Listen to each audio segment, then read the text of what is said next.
Right. I've thought frequently about John from the standpoint of trying to understand him better with the passage of time and seeing him in an overall kind of way. The thing that was interesting about him, among many things, was that if you had to make a choice of an adjective that would best describe him, I came to the conclusion that it wouldn't necessarily be the one that I would have chosen on first glance. So, on first glance, I would have thought of things like brilliant, intense, open-minded, receptive, creative, hilarious, spontaneous, a whole line of things that might be the possibilities. And I came back to the conclusion that what really was distinguished about John in terms of personal characteristics was the discipline of mind. And what I mean by that is that I think he went through, and I'll explain this in a bit, I think he went through a phase in his life where he thought through what it was that he wanted to get out of life. And that the things that we saw as personal characteristics of him came about not because of manipulation or strategic behavior or anything like that, but I think he thought long and hard about life and then fully internalized the kinds of things that he thought would be necessary to help him lead the kind of life that he wanted to do, wanted to lead. And so it's in some regards, his spontaneity was organized, but it's not a situation where it was planned, like on an instant-by-instant basis. To the extent that planning took place with John, it would have occurred maybe 3 decades ago, something like that. I first met John in 1983. I interviewed at the University of Minnesota. They had the good sense not to give me a job, and for which I'm grateful, and they were too. I met him and got to know him in St. Louis. I was an assistant professor there at WashU, and he visited for a couple of years, and I had an opportunity to become a friend of his, and we were friends for a long time. In the course of the last 5 years of his life, I got to know him much better, and we became really very close friends in that period.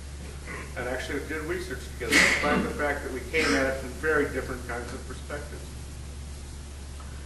To understand John, the first thing you need to know is that he was the son of a preacher man. His dad was the president and founder of the Methodist Theological School in Columbus, Ohio, which is where John grew up. His mom, like his dad, this isn't too surprising, was a highly intelligent woman, evidently. Very engaging, had interest in music and the arts, and things like that. In high school, John was an athlete. He played basketball, probably a pretty good student. His most distinguishing contribution at that stage was as a thespian. And I think he decided to give that up because he accidentally stabbed somebody in the performance of, I think it was King Lear. I'm not sure about that. Then he went on to school at Duke University, where he had joint majors in English, hijinks, and shenanigans. And so he graduated not necessarily having built a distinguished academic record. He was not somebody who, when he came out of college, that you would necessarily think of as predictive of what it is that he actually became. So I went back home to Columbus, entered Ohio State University's master's program in accounting. Along the way, they coaxed him into trying to get a PhD, which he did. Graduated in 1970. Went to the University of Chicago, was there till 1976. Went on to Minnesota and stayed there till 2008 when he came here to Chapman. Anyway, you stack it up. He had an extraordinarily successful career. He did significant work in a number of areas. The breadth of his work is far greater than virtually anybody I can think of. And so you look at that and you say, well, yes, he's very successful. It's a fact. You can look it up. But it didn't really tell you what it is that he was about and how it was that he got there. And so the question really is, why?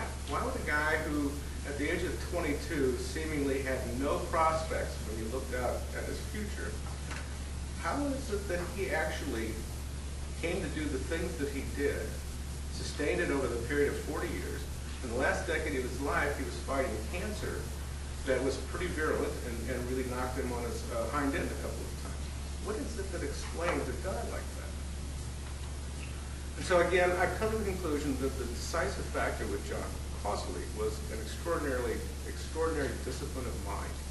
And what I mean by that is not that he's rigid, that he had everything programmed and stuff like that. It's just that he was very, very clear about what he wanted to accomplish and what he was going to do with his life. He was going to live it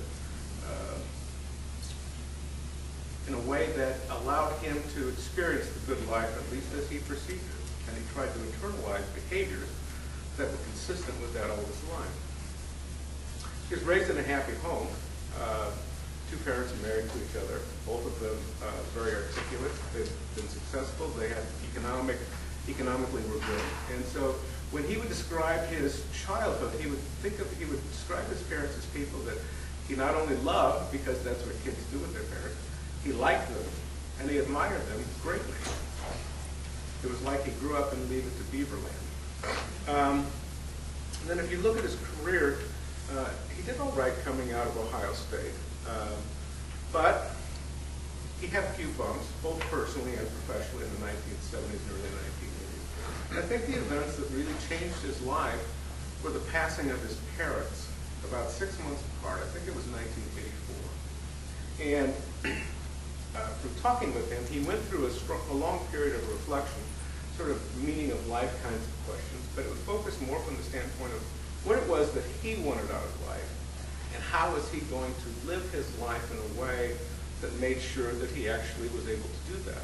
So what I mean is that it's not that he saw himself as a failure, but that he saw himself as somebody who wasn't fully exploiting or enjoying or what have you, engaging in the kind of life that he actually wanted to live.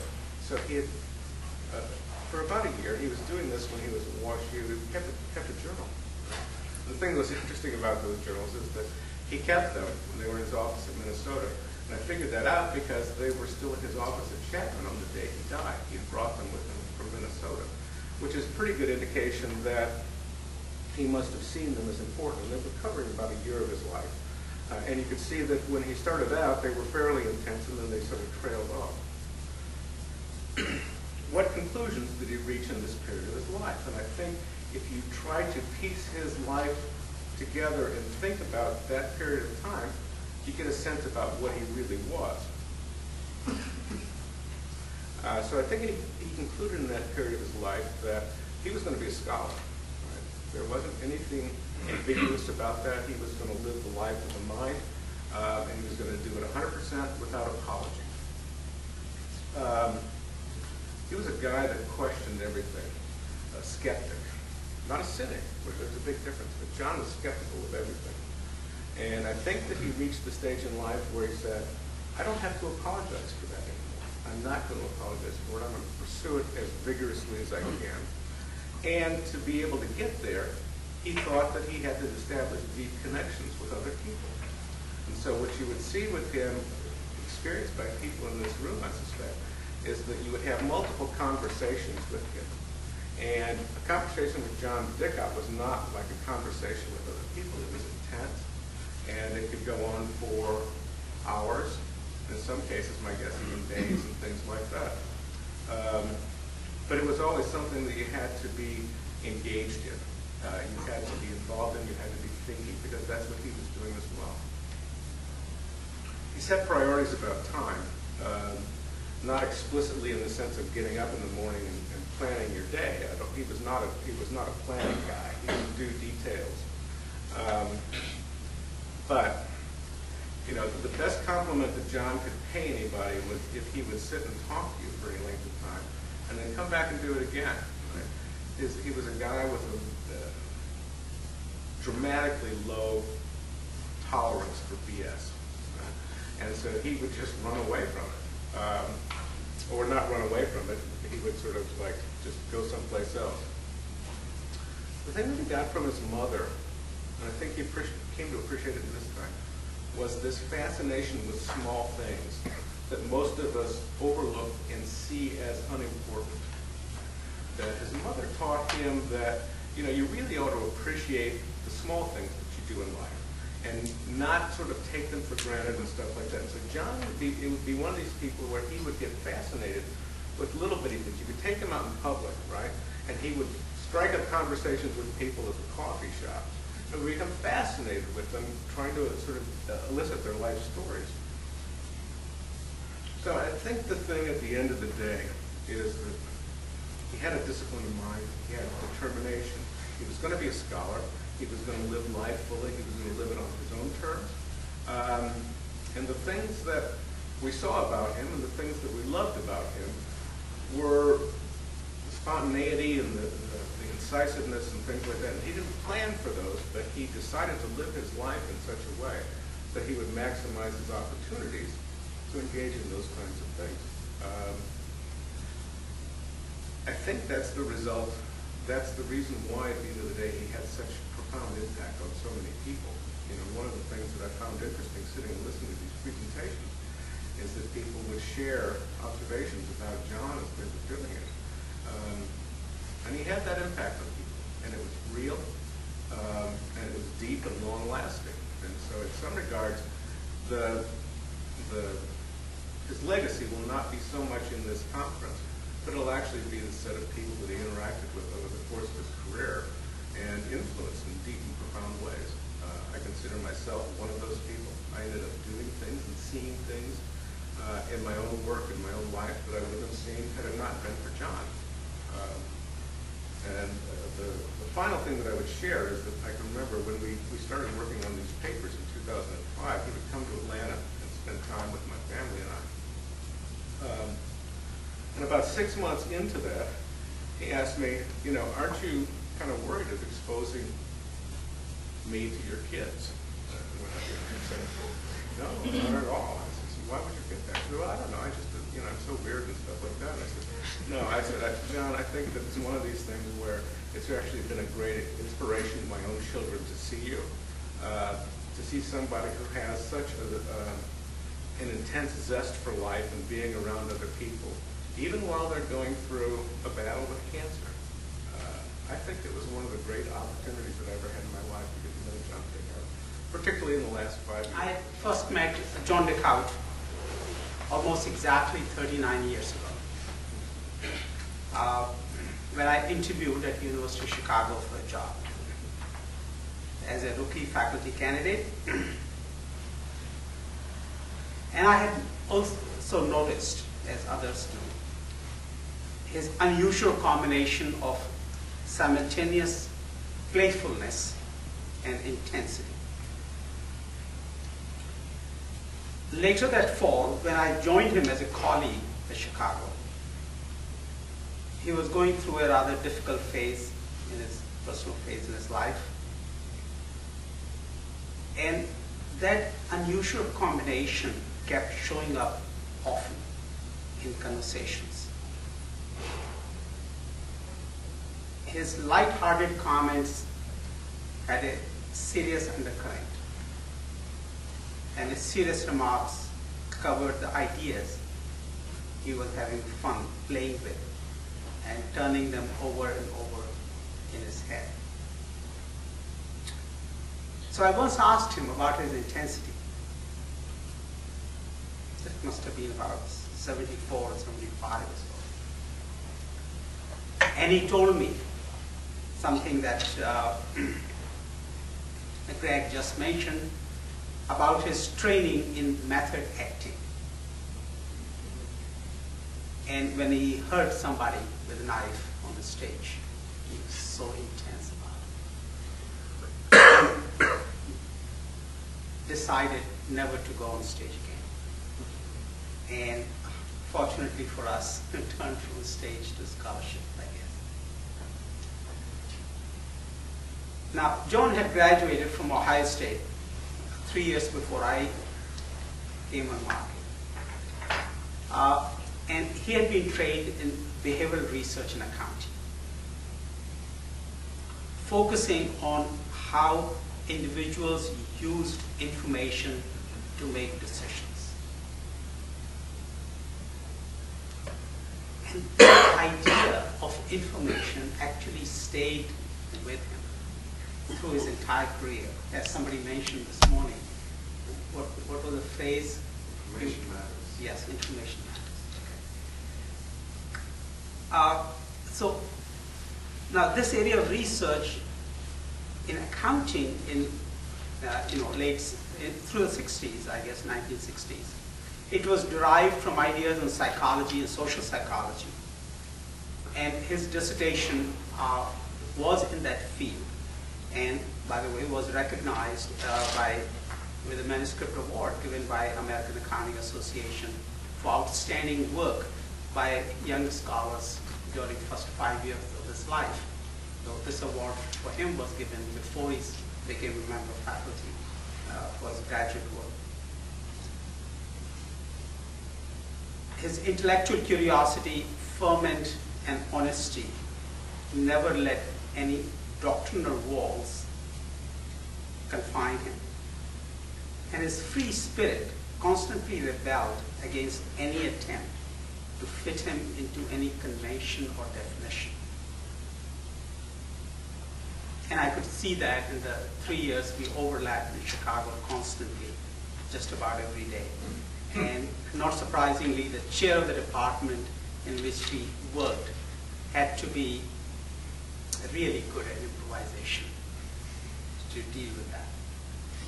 So during the 70s and 80s, when we both were in Chicago and then later on in Minnesota, I saw him dance through a world of ideas with his characteristic panache.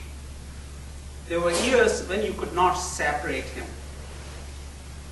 He would carry around in his right hand his portable chessboard, which had built-in clocks in case anybody wanted to have a game with him. And the left hand, maybe one or the other volume of Definiti's Probability, dog-eared volume which he had just read through just about every page. And he took his books everywhere, to meetings, to classes, to bed, ever ready to talk about the particular theorem or idea that excited or upset him at the moment. And if you see him a few months later, he might be in a different mental landscape. This time, chess may have been replaced by his backgammon set, and Definity might be replaced by DeGroote's optimal statistical decisions. And then, of course, he took up what Greg mentioned, his journals. And books were replaced by journals, and he was so intense about it. So what we see come out of him, at least the way I think about it, come out of him. I'm sorry, my phone is ringing. I'll have to shut it off, okay?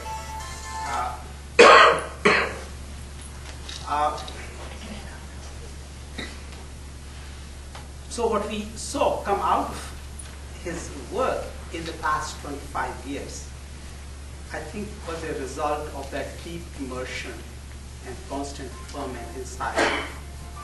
Sorry, I don't know what to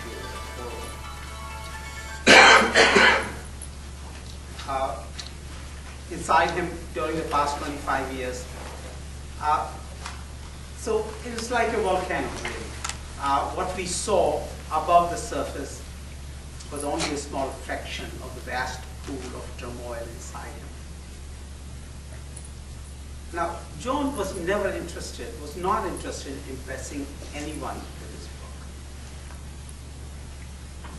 He lived in a world without hierarchy. He will not recognize hierarchy. Everyone he worked with was a friend, a lifelong friend, I might say. Especially the PhD students who were drawn to him by his intensity, charisma, commitment to work that know no boundaries of time and calendar. And in Minnesota, Saturdays were almost entirely devoted to his PhD students. I don't know what he was doing here, but PhD students just set their Saturdays aside for John. And what he wrote, when he did, just oozed out of him, almost as a byproduct of his life. And there was no separation between the two. Between work and life, they were one and the same. I never saw him write for the sake of writing or to get a publication.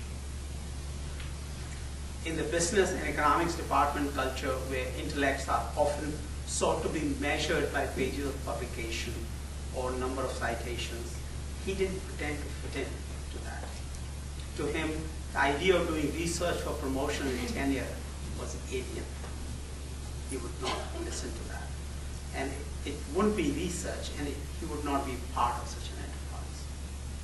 And yet, by not trying to do so, he ended up becoming a model of scholarship. John hated being predictable. How do you characterize this unique man? In the words of Bhagavad Gita, he was a karma yogi who enjoyed his work without dwelling on the fruits of his labors. And ultimately, he was a man who would not be modeled. Yeah. I first met John in 1980. Charlie Holt was still at the University of Minnesota and prevailed upon John Chapman to invite me to give a seminar there. And Charlie said that, well, while you're here, there's a group in accounting that would like to meet with you. He says they've been meeting regularly, and they've been going through papers in experimental economics, discussing them. And so Charlie introduced me to John Dickhaut. And the group included Joyce Berg, Daly, Brian. So this was a group that just started spontaneously, that no doubt John had helped to jumpstart. Subsequently, these papers started to come out. And particularly, I believe, I'm not sure, but one of the first was the QJE paper. His first one on inducing risk aversion.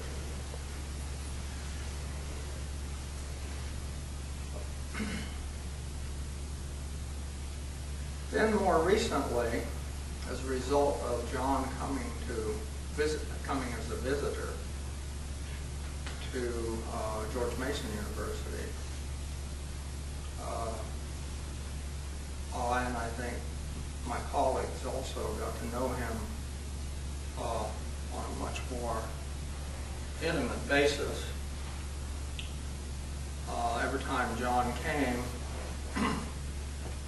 he'd come for maybe a couple of weeks, go back to Minnesota, come again. Every time he came, he wanted to have dinner with Candace and me, so the three of us would go to dinner somewhere. And sometimes the problem was to choose a place that wasn't too noisy so we could talk.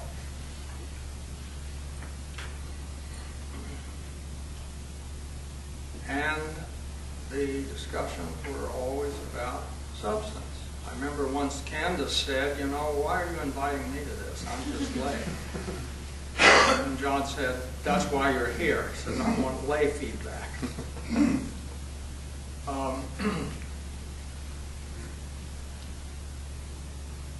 And then, of course, as a result of that interaction, is the reason why he joined us when we came to Chapman. And of course, I've seen John. I remember the American Economic Association meetings in San Diego, which would have been 2003. John was there and not feeling well, because he was going through a bout of chemotherapy at that time.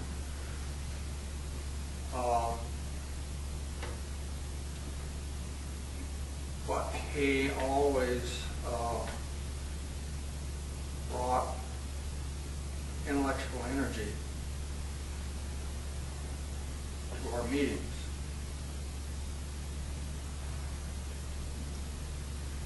And of course, after we came here, I could see him, if not daily, almost several times a week. And we continue to get together for dinner. And I'll particularly treasure one meeting that was probably not quite 2 years ago. He came over for dinner. His appetite was off.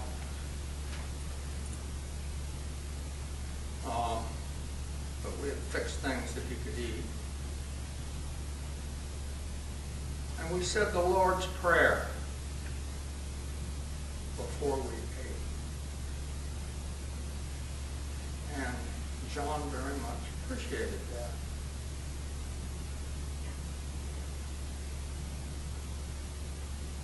And so it was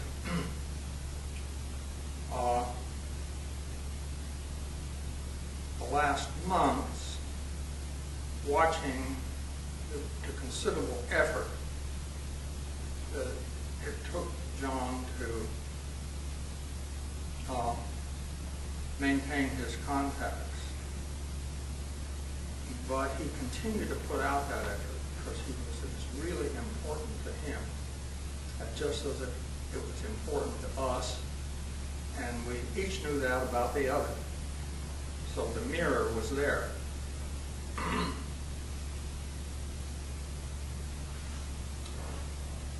And then I saw him and talked with him just 12 hours before his death. Dave and I took over the first draft of the paper that he insisted we get to him. It was our first write-up. So, I love John very much. And I miss him, as I'm sure many of my colleagues do also. Thank you. John's the one who convinced me to move from Tucson to Minnesota and join an accounting department. And that suggests how persuasive John could be in getting people to change what they wanted to do at some point. But I remember I went to the department to interview. John met me at the airport. Took one look at me. I was coming from Tucson. This was January or February or something in Minnesota, and he immediately takes me to an outfitter store, and on his own dime gets me a coat and a hat, and says, you know, now you'll be warm enough to give it a top. And what I appreciate about John the most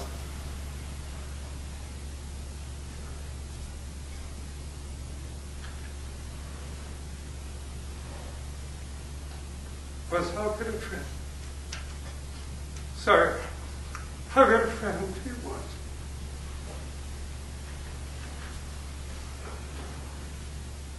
You know,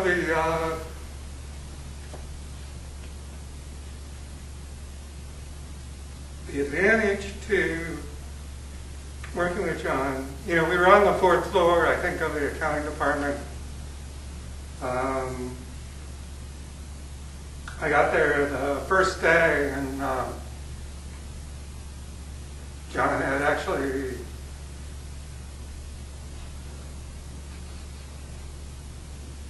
moved all kinds of stuff to you know, make it a good, pleasant trip. And then when Kathy and the boys came down from Minnesota, we spent the first week at his place while we were looking for apartments, and you know, same thing. He was great at working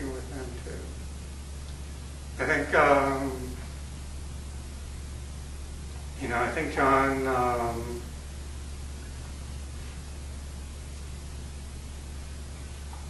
I think everything people said about John is true.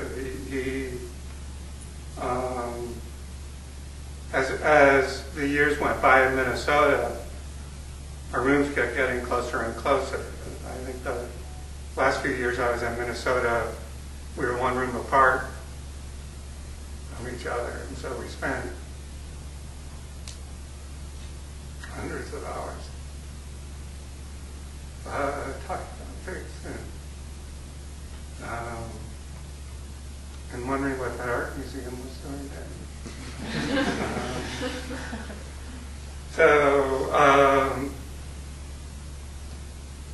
And I do, you know, the number of stories you could tell is amazing, but I do remember the one thing I truly liked about John is you could not take yourself seriously with John. You could take your work seriously with John. Work was always serious. But if anybody tried to take themselves seriously with John, they would find that that was the biggest mistake in their life that they could ever make. And I think that was very cool. And, you know, when I think of John, I think of him as the scholar in the sense that there was no other place he could have ended up.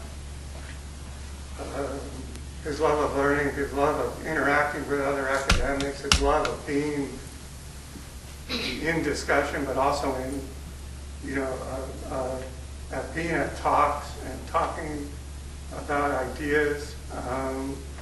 That was John. And so when he had a chance to get to Chapman, it was like his dream come true.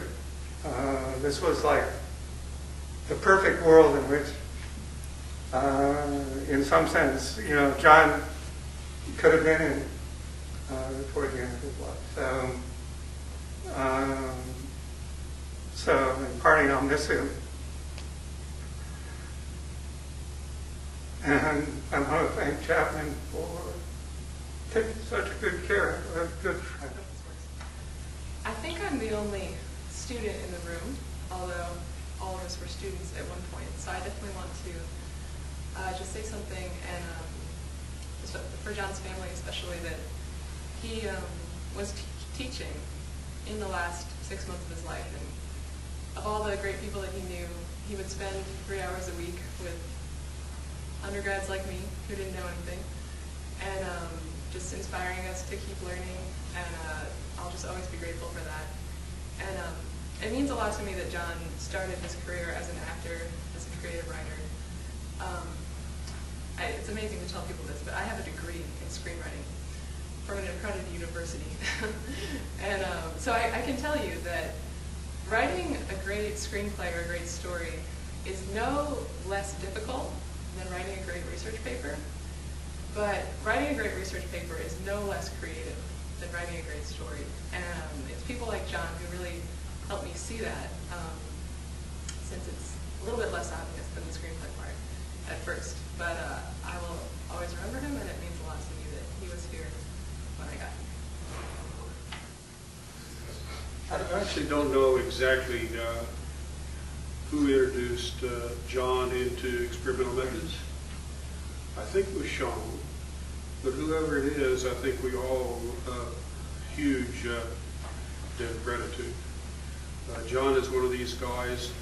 I've never on the faculty with him, but he just appears from time to time over the years. Every time he appears, it's like this bright light that's just blinking on and off with absolute brilliance of insight. In fact, we could go through his Vita, and you see each one of these things, each one of his ideas seems to come from nowhere.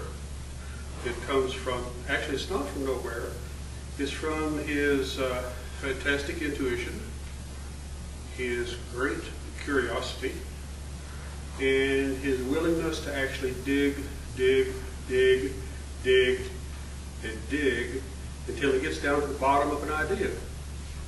And then he's careful about how he explores that idea.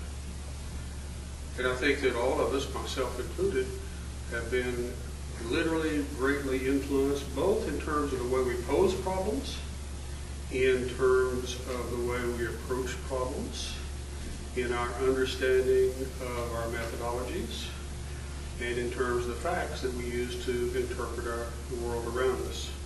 So we can just go through John's data, and almost every time you see John's name, you see this bright light of a brand new idea that unfortunately I had never thought about. That's one of the things I always liked about John, or disliked about John, like I am about many people I know. I see the idea that I say, damn, I wish I'd thought about that. And I'm sure all of you share the same thing with John. A very exciting person. And while he's gone, of course, when I was at the University of Virginia, Vernon said they taught history of thought. And I had history of thought from great teachers. Ronald Coase, for example, was my teacher in history of thought. And the beautiful thing about Coase is when he looked at history of thought and the history of ideas, we always talk about the person in the present tense. Marshall is here. Marshall thinks. How would Marshall argue with us as if he's in the room next door? And I think that in interacting with John over the next several years, we're going to find ourselves in the same position. Namely, thinking about John in the present tense because of his vibrance and because of his imagination and because he was very careful and what he discovered is going to stay with us. So thank you. And if it was Sean, if you're the guy that introduced him to experimental economics, thank you. A couple of unrelated anecdotes. I didn't witness the first one. It's a well-known story from Chicago in John's last year there. He would walk down the hall, and he would be limping as he walked down the hall, and occasionally he would quack. And he would do this repeatedly. And so finally somebody said, well, why did you do that? He said, well, I'm a lame duck. Knew John, that would be really typical. Second anecdote, I remember probably the most fun dinner I've ever had in my life was a dinner after a seminar that John came to Northwestern and gave. And John and I and my wife went out to dinner. And I don't know about how you interact with your spouses, but usually spouses are not too pleased, in my experience, to have to go out to dinner with some other academic. John was the exception. My wife always asked whether or not John was going to be in town to go out to dinner with him. A third thing, I remember John saying one time that I always do what I want. And there aren't very many people that I think that's true of in this world. There's not that many people that I know. And final comment, I remember when I heard that John died, that I was angry about it. That to think that he went ahead and died, it was just really upsetting. So many of us, I think, owe John a great debt. I do for his support over the years, his inspiration, his friendship, and for the work we did together. I can remember vividly the day we met. I was presenting a paper in 1989 at the ESA meetings in a session where I was presenting on inducing risk preferences in seal bid auctions. Vernon was there, Charlie was there, Jim Cox was there, Glenn was there, and I don't understand exactly what was going on, but there was a lot of yelling. What I remember about that, though, was not what was being said. What I remember was the energy, the enthusiasm, the passion that people brought to the ideas that they were investigating. And I can feel the same passion continuing in the conference that we had today, and yesterday, in the papers, in the discussion, and in the continuing research, I think, that has been inspired to a large degree by the way John thought about, thinks about, views the world and the questions that we're asking as researchers. I think that this has been, really good for me and for us to think about all of the impact that John has had in his career as we organize this conference. And I think Greg and I and Kevin would all like to thank you all for making our job easy in terms of organizing the conference, sending in great papers. When we talked to Catherine Eckel immediately about whether or not we could get a special issue with GBO, the first thing she said was people were so inspired by John and loved John so much they would send their best work. And in fact, I think that's what we have here. And I think we want to thank you all for that. And we look forward to putting out a special issue with all these papers. And with that, I think that we're going to close the conference, but we'll continue with the research in the memory of John.